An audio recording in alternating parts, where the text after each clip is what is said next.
In these problems, we're looking at something called interval notation. And interval notation is a way to write, it's a kind of a shorthand for a way to write sections of a number line. So, for example, if I had a number line and here's 0, and I wanted everything that was less than 0. So my graph, actually, let's say less than or equal to 0. We'll make that a solid dot there. So my graph is shaded this way.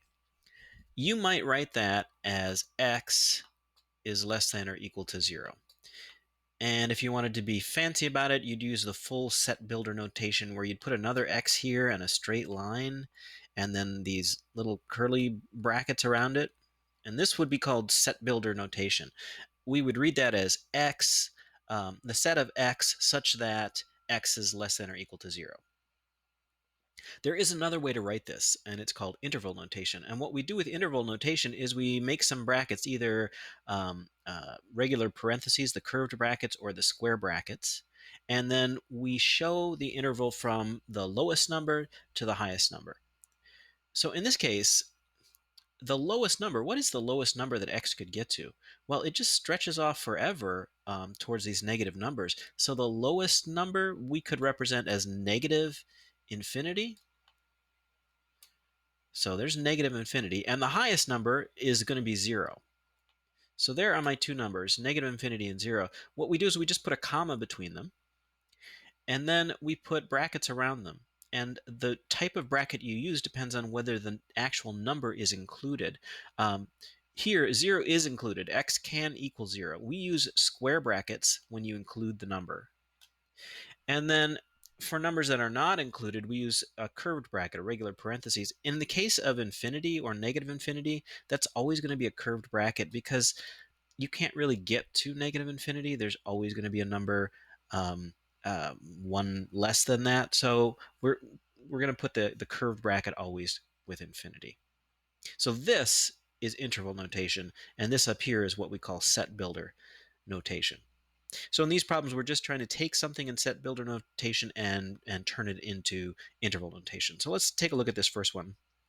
It says graph the set x such that x is greater than -1 on the number line, and then write it using interval notation. Well, graphing it on the number line is not too hard. This is a greater than sign, so we're just going to have an empty dot here because we're not including, oops, I put that at 1. Should be at -1. And then we just shade on up because we're going greater. Okay, so there's our shaded portion of the graph. So with interval notation, let's start with the lowest number. It's going to be -1, except we're not going to include it, right? Because it goes all the way almost up to -1, but doesn't include -1. So that's going to be that curved bracket. And then we'll put a comma, and our highest value is going to be infinity. So we'll draw an infinity symbol here, and then again, curved bracket always when we have infinity. All right, let's try another one here. Same thing, and here we have x such that x is greater than or equal to -3, but less than or equal to 0. So these are, we've got equals in here, so we're going to have solid dots to graph. We've got -3, and we've got 0. And, oops, what should be filled in here is this interval between the two, because it's greater than the -3 and less than the 0. All right, so to put this in interval notation, let's start with our lowest value, -3. We're going to use a square bracket because it's greater than or equal to. And then we'll have a comma, and then we'll put in our highest value, which is 0.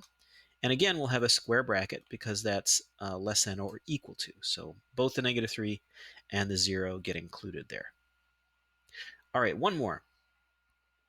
Here we have x such that x is x is greater than -7 and less than -4. So greater than -7.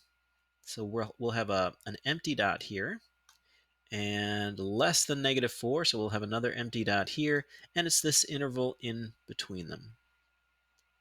All right. So with interval notation, let's start with the lowest value. That's a -7.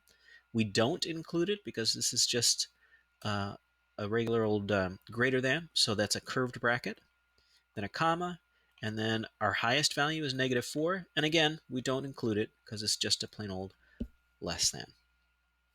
So that is a little bit of work with interval notation.